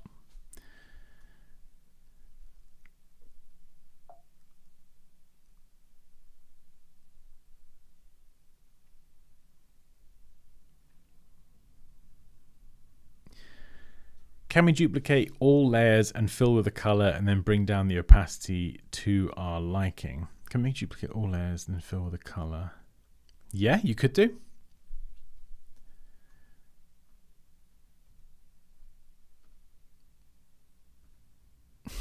I mean, that's it's pretty interesting. It's not quite what I was hoping for, width-wise. Let's try another one. Yeah, the thing with duplicating all the layers is if you do duplicate layers and then start adding effects and things like that, and you tie your effects to a duplication of the original graphic, if you want to change the original graphic, you also have to change the duplicate, which can cause problems. So I would try and work in a way that is as non-destructive and as smart as possible. That's quite good. That's not too bad as a landscape. We've got a bit more of a scene there. You could even, there's me crop.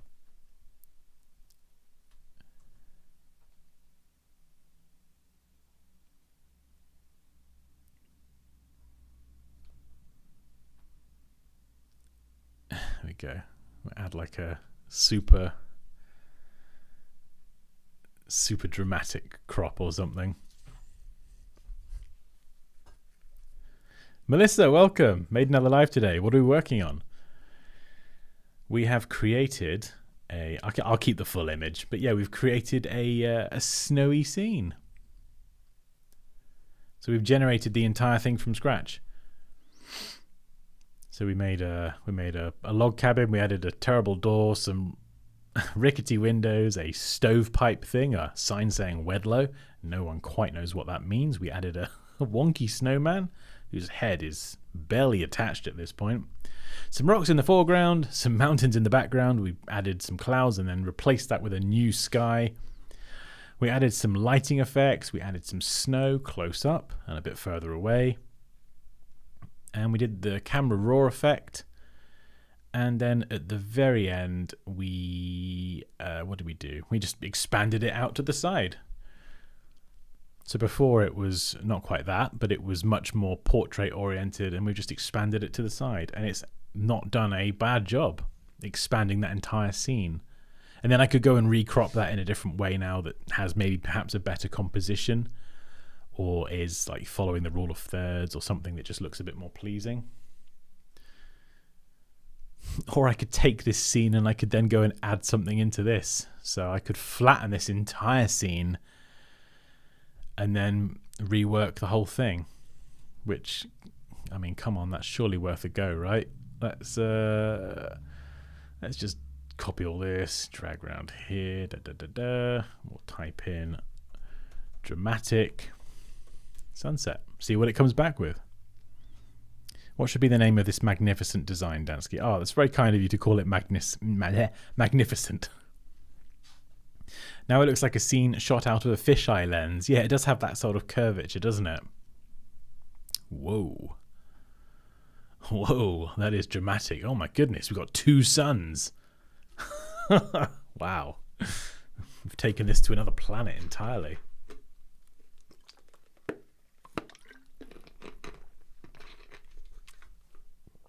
Cinematic vista, indeed.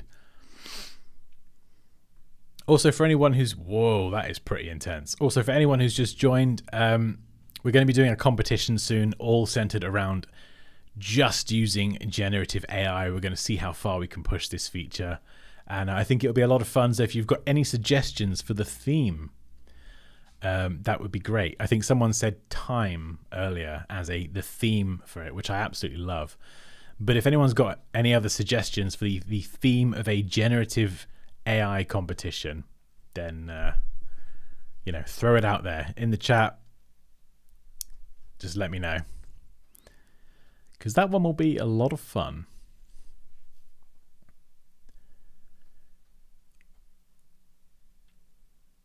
Oh wow, this feels very otherworldly. That's pretty cool. I like that, actually. So you can see we've gone from that to that, and I mean, where do you stop with this? We could just keep going forever.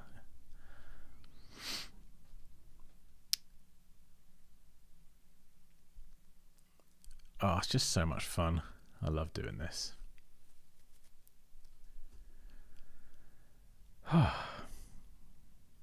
It's a 3-floor shed. It is indeed.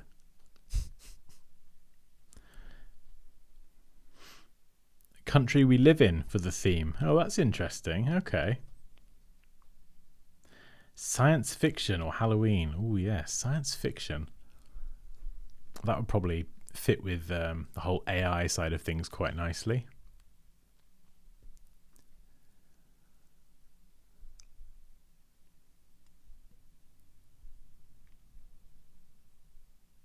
I mean, I guess, yeah, you could have the theme as the good and the bad of AI, or you could perhaps choose one or the other. Have a good representation of AI in general, and a bad representation of AI.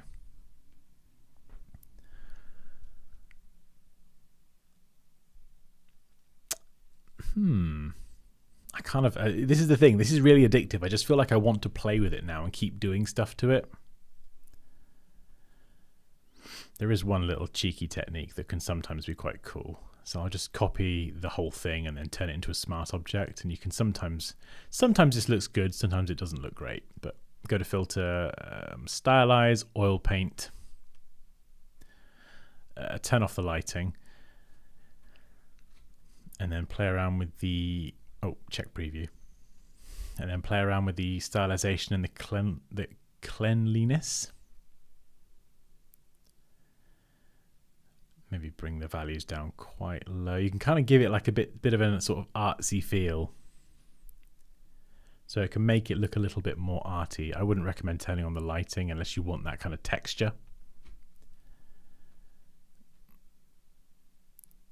But this is a pretty nifty way to just very, very quickly give it a sort of more, painted feel.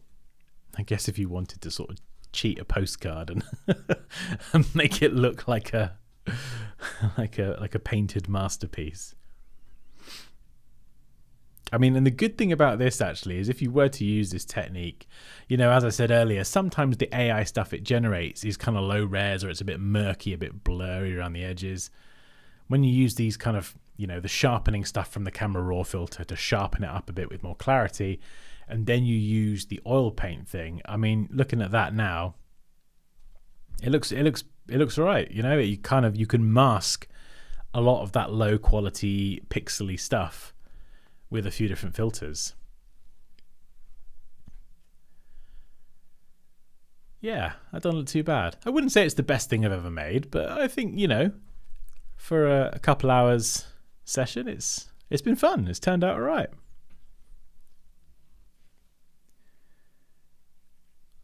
Like this, we can have flavors all around the world. Yeah. Okay.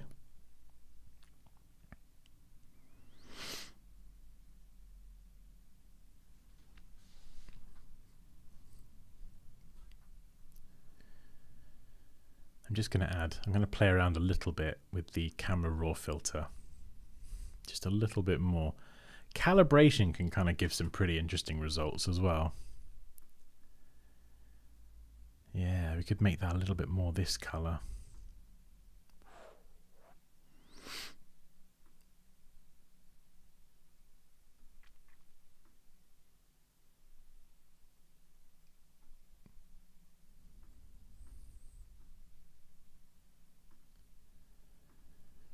And we can actually use the color mixer to change the color entirely. So we can take specific colors and actually kind of lean them a little bit more towards others. So we could make the oranges a bit more reddy, or make the oranges in the image just a little bit more yellowy.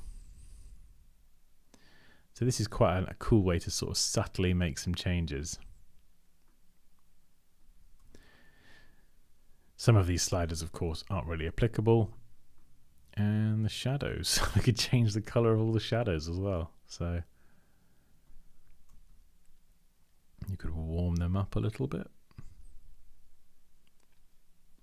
And maybe warm up the highlights as well. Ooh, not like that. But just a little bit. Making that snow a bit warmer. Whoa. Obviously you could take all of this to the extreme and it will look awful, but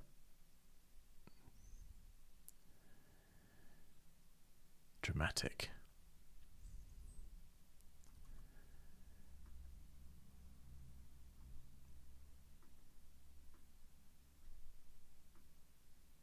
A little S curve on your curves as well. You see that very subtle sort of S shape. That's a good way to just increase the contrast. So you're kind of darkening the darker areas and then brightening up the brighter areas, and that can make your work look a bit more dramatic just by adding a bit of contrast. We could also sharpen it up as well. So again, adding a bit of sharpness on top of that kind of oil painting effect really does sort of, you can see it not only sharpens it up, but it also kind of masks that any kind of low qualityness from the AI generated stuff.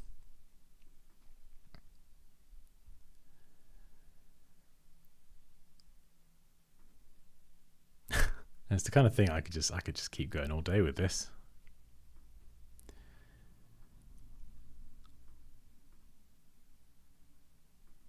Oh, that's nice. I quite like those colors actually. They're a bit otherworldly with the sun being red, but I do quite like that.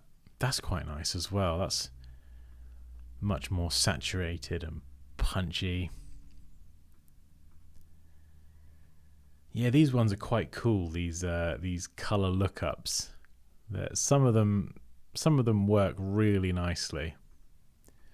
Yeah, like this one here. Look at this. Drop blues. It kind of maintains that warmth from the sun, but then it sort of drops all those blues and makes them a bit more subtle. Gives it a bit more of a stylized look, which is cool.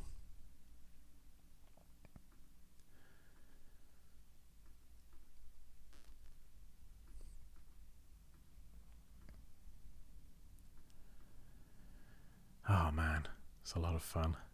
It's a lot of fun. There we go, a bit more contrast. And you can drop down the opacity if they're a little bit too much. Before stacking up all the color lookup layers, what I would recommend is try sticking to your levels, curves, exposure, and color balance. Try and work with those ones first. Because what I've done in the past is I will like stack up multiple color lookups, and I'll be then trying to get it just right, and then I'll start stacking up levels and curves on top of that, and before you know it, I end up with a string of like 8 or 9 adjustment layers, which is fine until I start trying to actually change the image and work on the image a bit more, and all of those adjustment layers, it just becomes very difficult to work with. So I would when you're working on the actual core of your design, have these adjustment layers turned off, because they should be like they should enhance your design. They shouldn't be like a crutch used for bad retouching. I've done this before. I've retouched things badly. I've tried to mask all the bad retouching with adjustment layers and blending modes, and it doesn't work. You got to get it fundamentally looking just right, and then use these adjustment layers and these weather effects and all that stuff to kind of enhance what you've done, rather than it being like a bit of a crutch. I think it struggled to extend that snow out to the side as well, so I am just going to add one more bit of snow. I've got those lovely snow layers. Also, just while we're on the stream, does anyone have any experience with printing clothing? And do you have any advice for someone getting started with printing clothing? One of my students from the course is starting a clothing business, and he was just looking for any advice. I haven't done a lot of work with printing clothing and merchandise, that kind of thing. I'm more sort of graphic design, UI design, flyers, posters, logos, that kind of thing. But if anyone does have any advice for someone getting started kind of ink printing clothing, please do throw it in the chat, because I think that would be really, really helpful. And I'd probably learn something as well. Right. Oh, yeah, there we go. Bringing back some snow. Again, another nice rhyme, Dan. Well done. Should have been a rapper.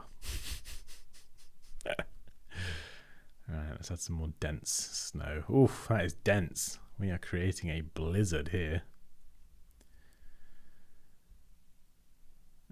That's a bit too dense.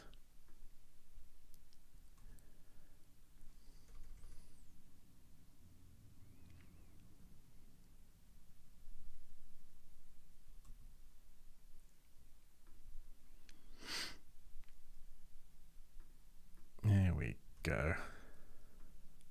Just stamping snow, just like that. It's just ridiculous, really, isn't it? How easy it is to stamp snow into a scene. That's probably an excessive amount of snow, so let's kind of try and dial that back a little bit.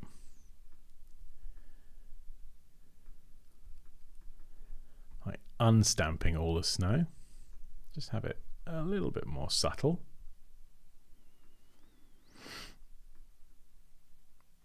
And then we've got big snow there. Huh.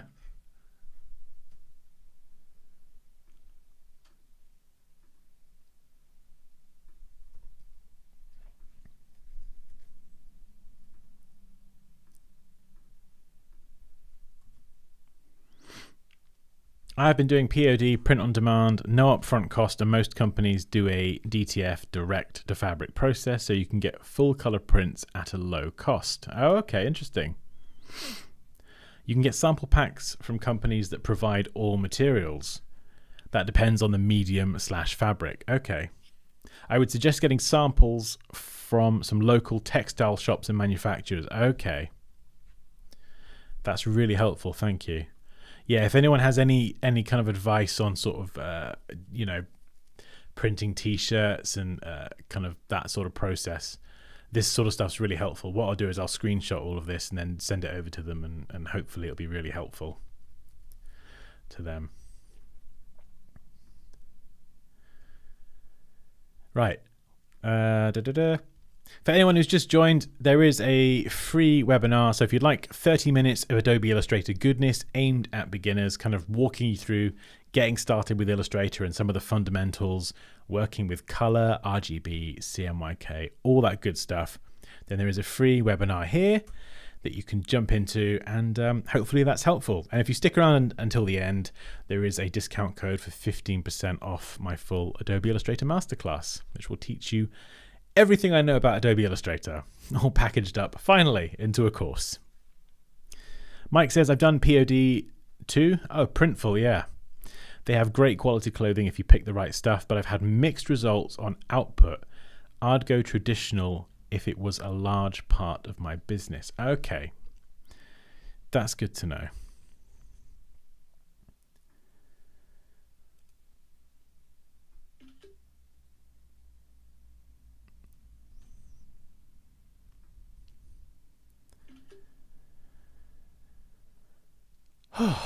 Right.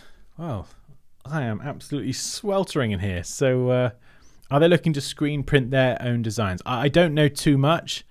It was just a question that came up the other day, and I replied earlier and just said that I would ask people on the stream, because it's not something that I've done a lot of personally. But I thought there would be some people in the chat who have that kind of experience. So we've all got a very diverse, different skill set. So it's it's useful to know people. Cool. Right. I think we'll leave it there for today on the stream. Hopefully you enjoyed this one. I think it's important to remember that actually all of this generated here, whether it's good or bad, it all came from virtually nothing. This entire landscape was generated from Photoshop. So, yeah, there's a few things that I think need work, and it's a lot of this sort of stuff, at least for me, does take me hours, and it's condensed down into a much shorter time frame. But hopefully you've learned something new and we've all had fun. I certainly have.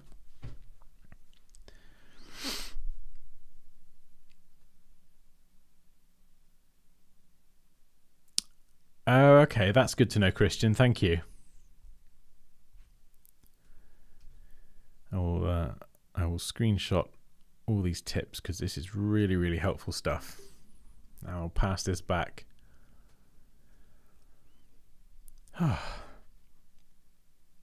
Bella Canvas. Okay, that's good to know. Cool. Right. Amazing, guys. You've been fantastic as always. I've had a great time. I hope you've enjoyed it as well. And yes. Oh, before I go, I will just throw up the link to Design Review. There's probably three or 4 days left to submit your work for review. I've had some amazing submissions so far. Like the quality of work is just so high. I think it's getting higher. It's just amazing. But if you'd like to submit your work to be reviewed, upload your PSD files, your Illustrator files, your JPEGs, whatever it is here, and yeah, I'll see you back on Tuesday for Design Review. And definitely check out my latest video if you'd like to learn how to create a squircle. Yes, apparently a squircle is a thing.